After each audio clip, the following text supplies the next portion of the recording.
They arrived with candles in their luggage, a bleached goat stamped on a hoodie, and the habit of whispering after every prayer. I am not a man who goes looking for shadows, but when I followed those whispers down the hallway and overheard the phrase, "the Black Mass," I made a decision that would change our family. I hid my anger and smiled through everything, while drafting an ultimatum. I had been the anchor of this family, and I was going to save it from what I believed had infected it, because after that night I was certain of one thing: my children became Satanists. Before we dive deeper, don't forget to subscribe and drop a comment letting us know where you're tuning in from. My name is Frank Barnes. I am 68 years old, a grandfather of 6, and a widower since the spring thaw of 3 years ago. I spent my life as a master electrician and the sort of man who kept a spare set of keys for everyone's emergencies, the calls when you smell smoke at midnight or your sump pump dies in a storm. We gathered at my place for holidays because I built the dining table myself, 3-inch white oak, full length of the room, a table built to carry heavy dishes and heavier conversations. When my wife, Ellen, was alive, she ran the kitchen like a conductor, and I ran the prayers like a foreman, short, sincere, and with both hands open. We had structure, we had warmth, and we had a standing joke about who oversalted the gravy.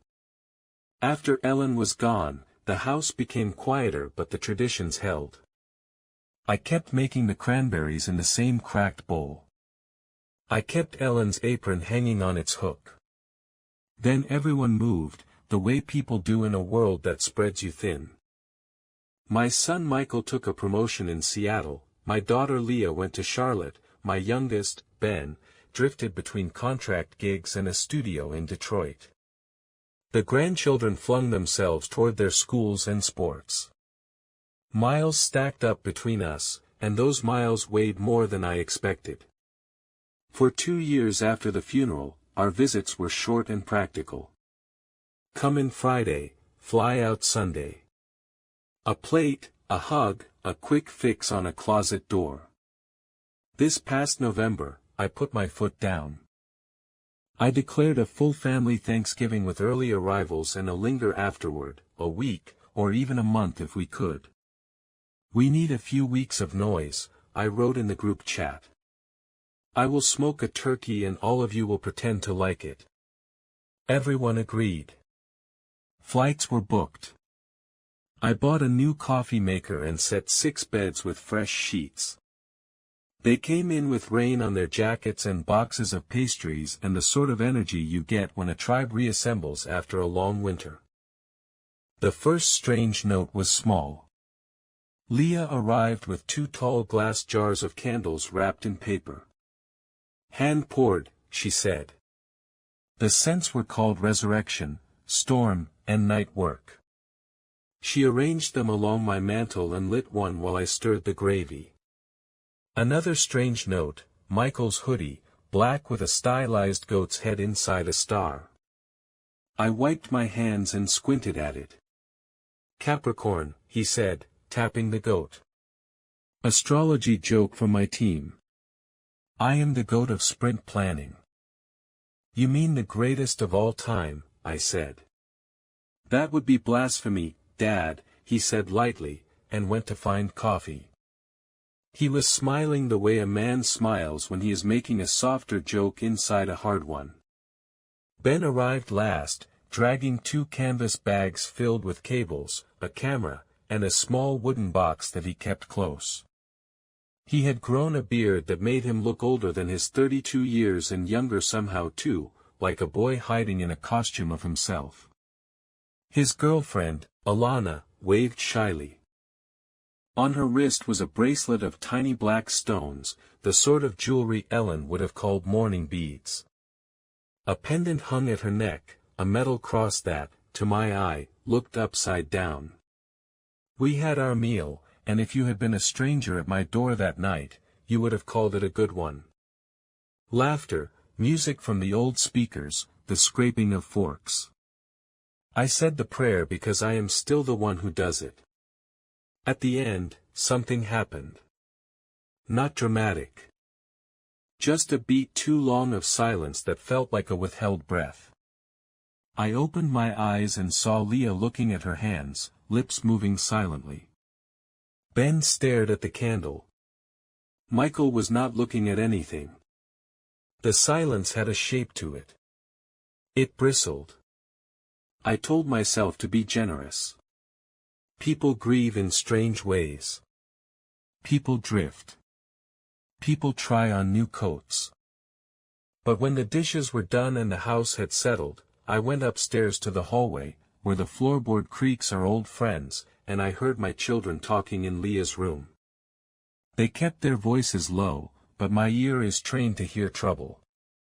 38 years of field work teach you to hear the difference between a hum and a hiss. We should tell him, Leah said. Not tonight, Michael said. The man just carved a bird for 3 hours. It is better to be honest, Alana said. That is what Cass says. That is rule 1. There was a shuffle of shoes and a door closing. Then a phrase I caught cleanly because it was said with a guilty laugh. Black Mass at 9, Ben said. Do not be late. I stepped back as if someone had shone a light in my face. I stood there in the hallway with my hand on the banister, feeling my pulse. I did not sleep much that night. I do not do well with shadows in my own house. The next morning, I was cordial. I made pancakes and asked about symptoms and sleep. I took the grandchildren sledding on the hill in the back pasture. And then, while they were all out doing errands, I went through their things. I am not proud of this part. I know it was wrong to snoop. I did it anyway. I checked the browser history on a tablet left charging by the couch. There were links about deconstructing faith, a video talking about liberating yourself from inherited beliefs. I found a leather journal in Ben's bag with drawings that unsettled me, stars, circles, lines connecting points, sigil-like images that looked like instructions for a ritual. I opened the wooden box. Inside lay a set of black candles, a small bell, a dish of salt, and a card that read, in looping hand, Cass's kit. Cass was a name I did not know. I found more clues, each small, none fatal, all adding weight. On Michael's nightstand sat a paperback called Paradise Lost, with a bookmark halfway and notes in the margin about rebellion and reason. Under Leah's pillow, a printed schedule for something called The Threshold, weekly meetings Wednesdays at 7:30, facilitator, Cass M. In the laundry basket, a black t-shirt with a goat's head that was not Capricorn.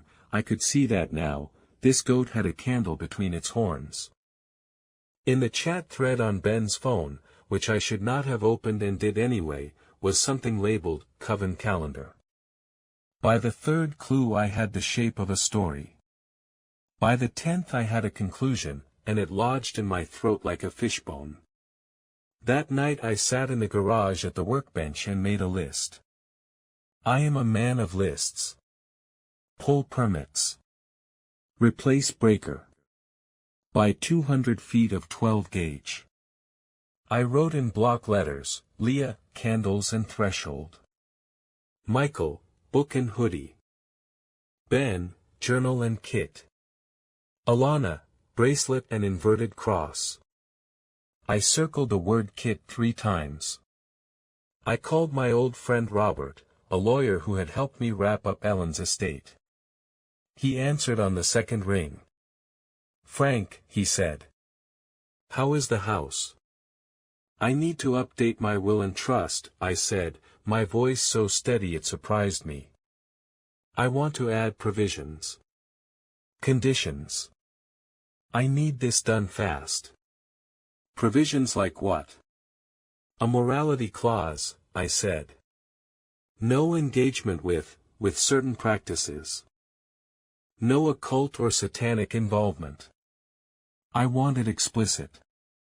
If any of my children affiliate with a satanic group or practice ritual magic, they forfeit their inheritance in my trust. Upon forfeiture, their share goes to St. Michael's Youth Shelter, restricted gift in Ellen's name. I want a letter prepared, to be signed and notarized, to be presented at Christmas dinner if necessary. Frank, he said, careful. It is your right to make conditions. But I want you to take a breath. The law cannot police conscience or belief. I am not policing conscience. I am protecting my family. They are being misled.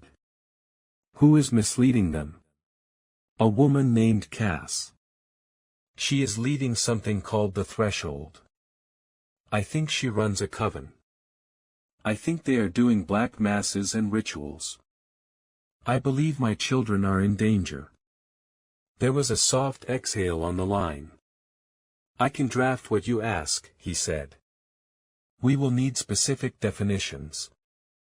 We must make it enforceable and not a vague morality clause. For example, we can say, any membership in an organization whose charter includes explicit worship of Satan as a deity, or organized opposition to the Christian faith, triggers forfeiture. But, Frank, you cannot disinherit children for reading a book or lighting a candle. The definitions must be precise. Draft it, Robert, I said. I will sign it.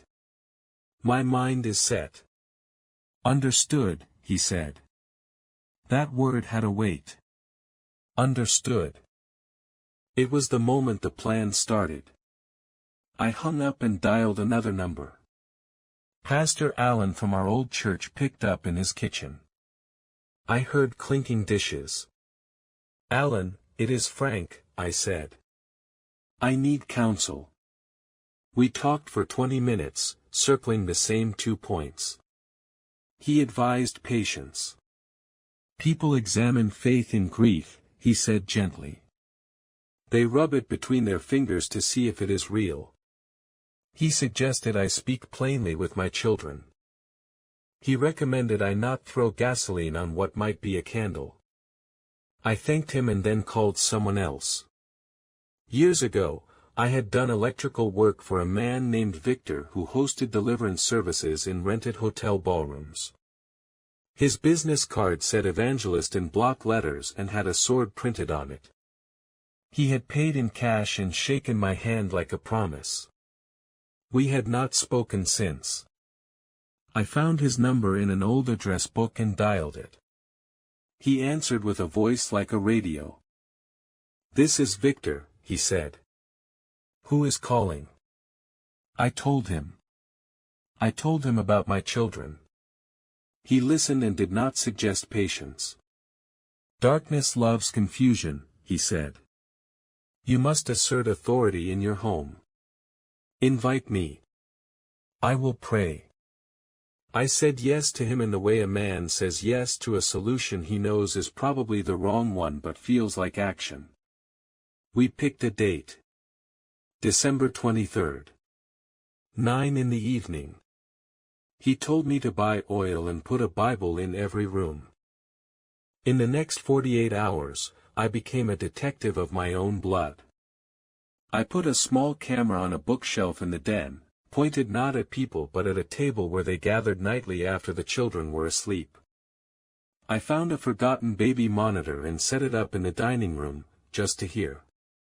I practiced my face in the mirror so it would give nothing away. The footage showed me 4 adults lighting candles and sitting in a circle, speaking in alternating voices that I could not make out. They held hands. They wept. At one point, Ben rang the small bell from the kit. I paused the recording and stared until my eyes hurt. On the 21st, 2 days before Christmas Eve, a package arrived addressed to Leah. I signed for it and set it on the kitchen island like it was a bomb. She opened it. Inside were small white cards etched with a black 5-pointed star. She laughed and held one up. Prayer cards, she said. Gift from a friend. I was no longer generous. In my head I was already drafting the speech. I was preparing to stand at my own head of the table and announce terms. I was ready to hold up my binder of evidence and say, not in this house, not on this watch. On the morning of December 23rd, I drove to Robert's office on Oak Street. The cold made the metal doorframe ring when I pulled it open. Inside, the receptionist slid me a stack of papers. Trust amendment, she said. And a letter of explanation you requested. Please read carefully. I did. Fine print is slow to the eyes, but I read every word. The amendment was brutally precise.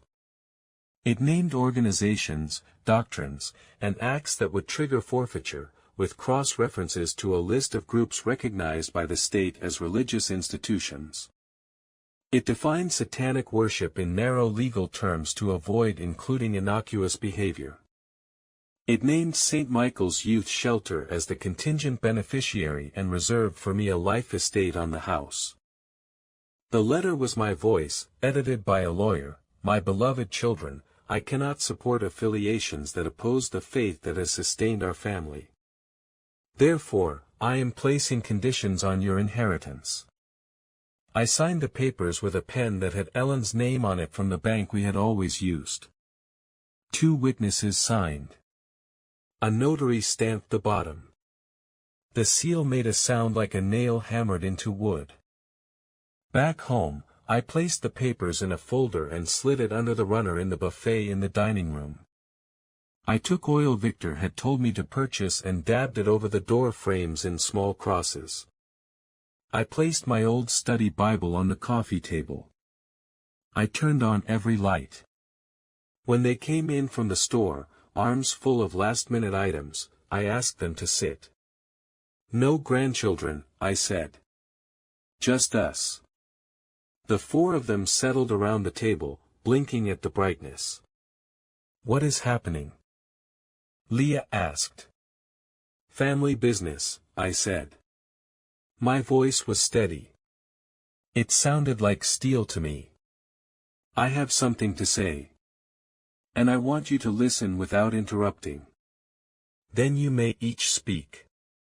I told them what I had seen and heard. I listed the clues. I used dates and times. I used the words Black Mass and Coven. I said the name cast the way a man says the name of a storm that ruined the harvest. I outlined the amendment. I did not shout. I did not tremble. I laid the papers on the table and slid them toward my 3 children. There is a silence particular to a room where the next sentence will change a family. It is heavy and shivering at once. I felt the old oak table under my hands. I braced. Michael spoke first. Dad, he said, soft, measured, like he was approaching a child who had found a toy gun and might pull the trigger. We are not Satanists. I waited. Please let us talk, Leah said. She took a breath and placed her fingertips on the table like she was feeling for something beneath the surface. We started a grief circle. It is not a ritual. It is not a church. We call it the threshold because grief is threshold-like. We meet weekly on Zoom with a facilitator named Cassandra. We call her Cass. She is a therapist. She has an M.A. and a certificate in something called narrative therapy. We light candles. We sit in silence. We make space for each other. We had one in your den after Thanksgiving because being here with Mom gone made us all ache in ways we were not expecting. Black Mass. I said, my voice flat. Michael's mouth twitched, embarrassed. We joked. Ben had spilled coffee over the recipe card and the brownies came out, well, pretty black. He said, Black Mass at 9, as in mass of food. It was a bad joke. He speaks like he is on a podcast half the time. The kit? I said to Ben. A grounding kit, Ben said, opening the box like a magician revealing the absence of a trap. Salt, bell, candle. When you feel panic, you touch the salt and think of a beach. You ring the bell to return to the room. You light the candle and breathe. Cass sent it to all of us after the first session. The star. I held up the card. A pentagram is not a devil's symbol itself, Leah said, slow and careful, like she was on a radio, like she knew how the word lay on my ear. It is used by many traditions to represent the body, the elements, the whole person. Cass uses it in worksheets to talk about balancing the parts of a life: work, home, friends, body, spirit. We are not invoking anything, Dad. I pointed to Alana's pendant. She lifted it. St. Peter's cross, she said gently. In Catholic iconography, it is inverted because he felt unworthy to be crucified upright like Jesus. It is a symbol of humility. My grandmother gave it to me when I was 15. I blinked. The picture in my head began to fissure like ice on a thawing pond. But I had built a scaffold, and a man does not abandon a structure he has erected without a fight. The hoodie. I said to Michael, desperate for a solid piece of wood to hold. A work joke, he said again. He swallowed. There is also, look, I have been reading Milton to make sense of something in the book club at work. The notes in the margins are about free will and the arguments used by people who cast themselves as rebels. It is not a manual, Dad. It is a poem. What about the Coven calendar on your phone? I said to Ben, gripping now. Ben winced. It is short for Covenant Calendar, he said. I made it up as a joke. We made a list of nights to call each other. Our covenant was to show up. I was trying to be cute. I should have called it something else. I forgot how words land with you. I stood there with my papers on the table like I had already played my last card in a game I had misunderstood. Rage is one thing. Regret is another. Shame is third, a colder thing. It came over me like shadow, and I looked at the letterhead from Robert's office and the black stamp of the notary that looked, suddenly, like a bruise. I did this to protect you, I said, my voice smaller. From what? Leah said. She was not angry. She was not soft either. She was something new to me, a woman who had learned to hold two truths at once. From what, Dad? From us feeling our pain. From us trying to find our way in a world that is different from the one you grew up in. I wanted to say I was protecting them from the devil. I wanted to like a child, I wanted anatomy that simple. But sitting there, I saw my 3 children as people with lives I did not fully know. They were not my soldiers. They were not sheep. They were not in danger because they lit unscented wax in my den. They were in danger only of being misunderstood by the man who loved them. I asked for forgiveness. They said they needed time. It was 9 in the evening and the deliverance minister, Victor, was due to walk through the door any minute with his bottle of oil and his box of certainty. I excused myself to the front porch and dialed his number. Plan changed, I said when he picked up. The enemy does not cancel just because you are nervous, he said darkly. The enemy is me, I said. Stand down. I hung up and sat on the porch step and watched the breath smoke out of me in little clouds. Somewhere down the block someone was playing a trumpet badly. A dog barked exactly 3 times. The universe is full of these small, real things. The damage was not undone by one conversation. In fact, the next day my children were quiet, and the space between us felt like a ledger that had turned red. I spent Christmas Eve morning in the garage, sitting on Ellen's old stool, my hands black with dust. On the workbench lay the binder I had assembled, the case file of my own blood. I took each page out and fed it into the shredder. The sound of teeth through paper is distinctive. It is a correction sound. Around noon, there was a knock on the garage door. It was Michael. He stepped inside, closed the door against the cold, and stood with his hands in his pockets. "I looked up St. Michael's Youth Shelter," he said. "It does good work." "It does," I said. To use Mom's name for the restricted gift, it was a beautiful and terrible idea, he said, and he was smiling with grief in it. "You always make things real with paperwork. That is your worship. The ritual you understand." It might have been an apology for how lightly he had stepped on my tradition. It might have been an invitation. It felt like both. "What do we do now?" I asked. "Come to our meeting," he said. "It is tonight at 7. No candles if you do not want. Just presents." "I will come," I said. We met in the den. They did light candles, but they were small and white and smelled like laundry. We took turns saying a memory of Ellen. We spoke of the way she talked to photographs when she dusted their frames. We spoke of how she saved the ends of loaves for a poor woman who lived on Maple Street. We spoke of the day she threw a cake away because she had frosted it before it cooled and it slid like a geographical event onto the counter, and how she laughed until she had to sit down. We cried and we did not pass a bell or salt and no devil walked through the wall because that is not how devils work in the world where the herd is real.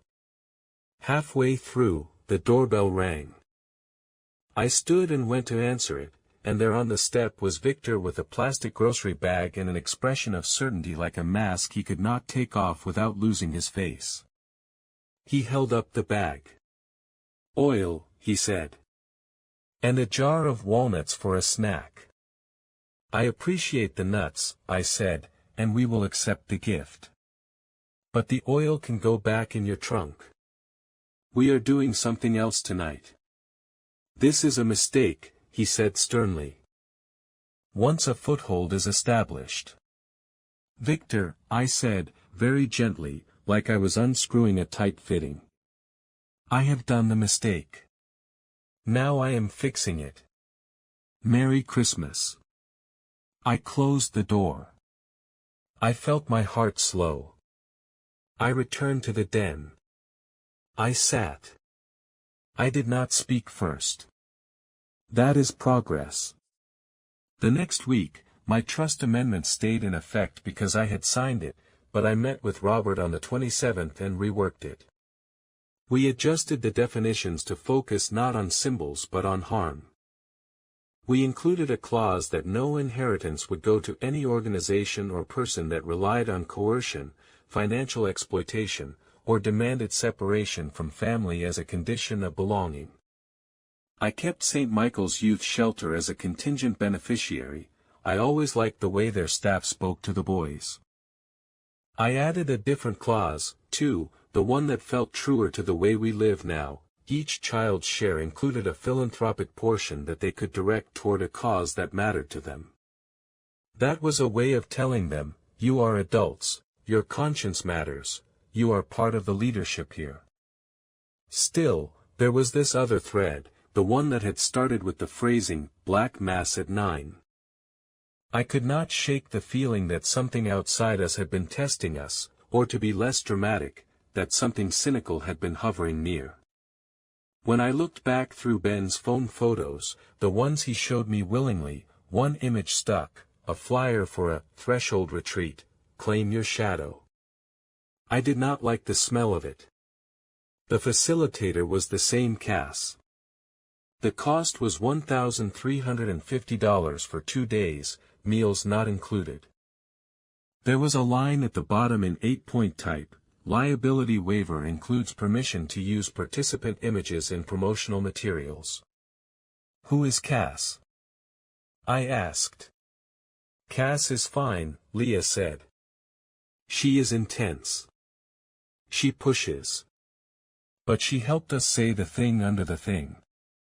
Have you paid for the retreat? I asked. We were thinking, Michael said. Do not pay, I said. It is a habit of mine to fight something with the weapons I understand, schematics, file folders, taking measure, looking for live wires. I went to my office, opened my laptop, and looked up the Threshold retreat. The website was slick. The testimonials were first names with last initials.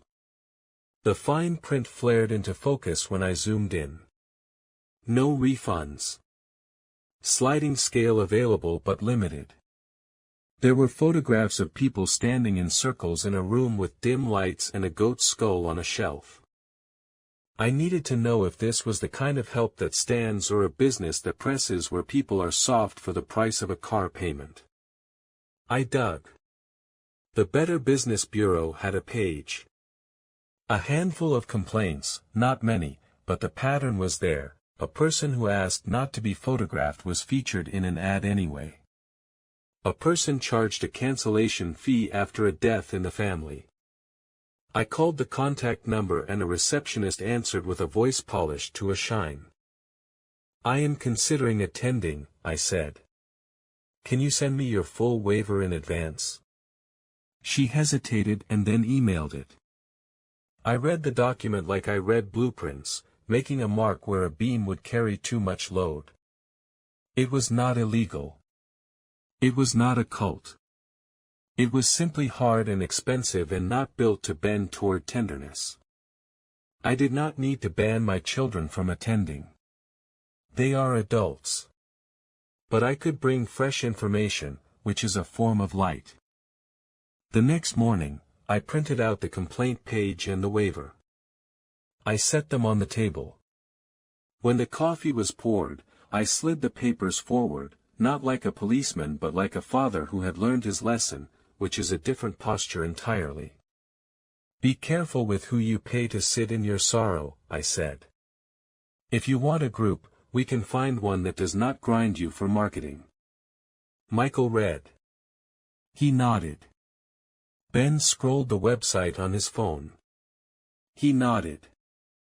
Leah said, we can push back on the fee. Cass might have a defense. But I would rather not find out the hard way. We set our own threshold. The winter stretched and, for the first time without Ellen, we made a new ritual. Sunday evenings at 7 we met on video. No candles unless we wanted. We told one story each that Ellen would have liked. We let the grandchildren show their drawings or perform a song. Even across their miles, my children were noisy in my house again. I felt the tightness in my chest loosen in tiny increments like a braided rope coming undone. But I am still me. Which is to say, I needed to enact something in the real world, a physical act that said, I misread the signs and I will not do so again. I also needed, in my own heart, to strike at the thing I had named, to wage a symbolic revenge on what I believed had tried to take my family from me, even if it had been my own fear. I chose the basement. Years ago, when the children were young and Halloween came around, I built them a carnival in that basement. I can build anything with 3 trips to the hardware store and a spline of determination. We had a ring toss and a crypt made of cardboard and a row of jars with rubber snakes. Ellen made hot cider in a crock pot and charged a nickel. It was stupid and wonderful. That basement had been a good place. Since Ellen died, it had turned into a storage pit of boxes I did not want to open. It was where I had seen shadows the night after Thanksgiving, where I had set my baby monitor, where I had paused the footage to find proof. If there were a place to build a sign, the basement was it. I drew a plan. I took measurements. I hauled the boxes out into the garage, sorted them, and cried 3 times over a shirt that still smelled like Ellen's hand lotion. I bought paint, bright as daybreak. I took down the old flickering strip lights and installed new fixtures, white clarity that made your eyes open wider. I built shelves and staged them with what you could call altars if you were inclined towards such words, not to darkness, but to the small golden things that keep a family's lights on. On one shelf I set the cracked cranberry bowl and the recipe card written in Ellen's looped hand. On another, the toy cars Michael had lined up in perfect rows for years. On a third, Leah's third-grade essay, "My Dad Fixes Everything," which she had meant as a compliment and which I had always feared over time would become a sentence. On the last shelf, a Polaroid of Ben at 13 holding a science fair ribbon. Above the shelves I hung a cross Ellen had carved out of driftwood from Lake Huron with a pocketknife when we were young and walking ourselves into the future. Then I made a box. I called it the Box of Shadows. I went to each of my children and asked for one object that represented something they felt ashamed of having hidden from me. Leah brought the pentagram card, smiling like a person who has learned to take the sting from a word. Michael brought his annotated copy of Paradise Lost and said he wanted to reveal the arguments inside it to me, to make them less of a secret. Ben brought a page from his journal, one of the sigil drawings that had spooked me. On the back he had written in ballpoint, "This is a map of how I breathe when I panic." Alana brought her pendant and kissed it and placed it in the box, not forever, just for the ceremony. I placed my trust amendment letter, the original, marked up with a pen, because it was my shame in a single piece of paper. We closed the box. I screwed down the lid with my drill. I slid the box into a clear plexiglass case I had built with a way to open it but not easily. On New Year's Eve, with the grandchildren yawning and the house smelling like cocoa, I gathered everyone in the basement. I turned on the lights and it was like a morning. We stood in a circle around the Box of Shadows. "This is my symbolic revenge on Satanistic beliefs," I said, and I could feel my voice settle, the way a house settles in cold. Whatever we have misunderstood, whatever tried to separate us, fear, pride, cheap trickery, expensive therapies, or, God help us, an actual devil, we are not feeding it. We are naming it and we are containing it. We will not smash this box. We will not burn it. We will not keep opening it to stare at it. We are going to leave it here under lights designed to reveal more than they hide. We will not pretend we are not tempted to peek. But we will not make a ritual of darkness. We will let the good memory shelves in this room have more square feet than this box. Then I plugged in a small lamp on the shelf beside the box, a lamp Ellen had used when she read in bed. I turned it on. The light hit the plexiglass, and for a second you could see our faces reflected, all of us, doubled. We ate cookies in the room. The grandchildren ran little circles around the shelves and were told twice not to touch. Midnight came and went on the radio. We counted down and shouted and kissed cheeks and someone said, "This is the best room in the house now." It was Anne, my oldest granddaughter, whose voice has wisdom in it like a small bell. Later that week, we wrote a covenant. The word is old and carved. I like it. It goes like this: we are a family. We say what is true. We listen to the things that make us afraid. We bless each other's trying. We talk to the old ones and we consider the new. We do not let money talk louder than love. We do not let strangers talk louder than our own voices. We build rooms for light. We allow time. We allow time again. In January, I went to a meeting of the Threshold. I logged in from my office, my desk cleared of bills. The facilitator, Cassandra, had hair the color of faded navy and a scarf looped twice. She was not a sorceress. She was a woman who has learned how to hold silence without filling it. When she said, "We will begin," her voice did not freeze the room or turn the lights low. It was kind. I still did not like the fee structure of her retreats. I wrote her a letter about it. She wrote back a curious note about evaluation and community standards. She did not change the policy. But my letter was respectful. Her reply at least was not a script. That was enough. By Easter, the family had new rhythm. We made a plan to visit in turns. I booked flights to Seattle for July to see Michael's team at work and wore the goat hoodie he had mailed me as a gift and laughed at the way I worried the first time I pulled it over my head in front of the mirror. I wore it like a joke, then like a sweater, then like a coat in which a man can keep his hands at ease. In the spring I met with Robert one more time. We placed the box of shadows into the trust as an exhibition object, not expensive, sentimental. We wrote an addendum: the basement exhibit should remain intact for as long as the house stands. If sold, the box must come with the family. It is important to name small things sometimes in legal language, to give the intangible a weight measured in pages. On the first anniversary of the basement light room, we opened the plexiglass together. We took out the objects one by one and held them. We spoke to each one like you speak to something that once had power over you. You can be grateful, but you do not kneel. Alana clipped the pendant back around her neck. Ben folded his breathing map and slid it into his wallet. Leah handed me a fresh card printed with a star and said, "I still like the geometry." Michael gave me the Milton with his notes and said, "Read it with me this time. Argue with me.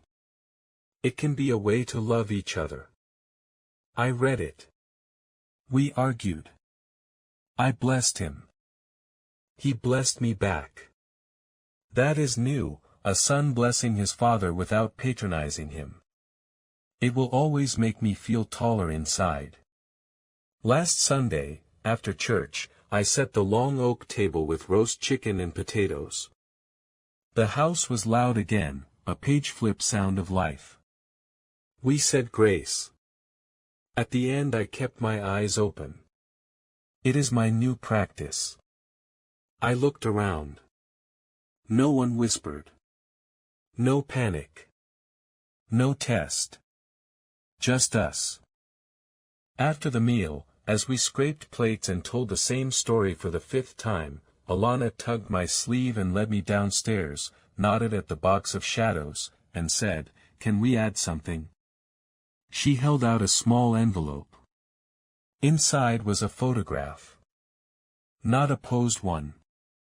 Someone had taken it on that hard December night. I am standing at the head of the table with my mouth open, mid-sentence, and my children are sitting with their faces set. If you did not know the rest of the story, you could accuse me with this photo. She slid it into the box. "To remember what it feels like to be sure and wrong," she said. We stood there in the light. You could call it many things. I call it my house. I call it good. I call it the place where I once believed my children had walked into a hall of devils, and where I said a small, hard, short word, understood, and started a plan that was a mistake, and ended with another plan that was not. My children did not become Satanists. They became adults and retained their grief. They lit candles. They tried to keep faith and bend it enough that it did not break under them. And I, who had been the strong figure for so long, learned a better strength, the kind with a hinge in it, a door that can be opened and closed gently. I made my revenge on the thing that tempted me most, the simplicity of a monster I could kick out with curses and oil. I built a room and turned on the lights. I gathered the old implements, the pen, the notary stamp, my stubbornness, and used them to promise not to mistake shadows for a storm. The family is under my guidance again, but it looks different. I walk in front when the road is rocky and fall behind when the view is wide so the younger ones can show me what they see. At night, when the house is quiet, I walk downstairs and sit in the basement light room and read by Ellen's lamp. The wooden cross casts a thin line of shadow on the painted wall, a reminder that even things made for good throw a little darkness. It is all right. We have learned not to worship the shadow or fear it. We have learned to live in our real weather. And once in a while, when I am feeling particularly foolish and grateful, I put on that ridiculous black hoodie with the goat and the star. I catch myself in the mirror and shake my head and laugh the way my wife laughed when a cake slid like a landslide onto the counter. Then I go upstairs to my family, who are not saints and not Satanists, and sit at the long table I built when I was young, and I feel the strength I still have, and the mercy that has grown where I was sure there would only be fury, and I say a short grace with both hands open. Greetings, and thanks for spending your time with us today. I truly hope you enjoyed the video. I want to wish you a peaceful day or a restful evening, wherever you may be. Take care, and we'll see you next time.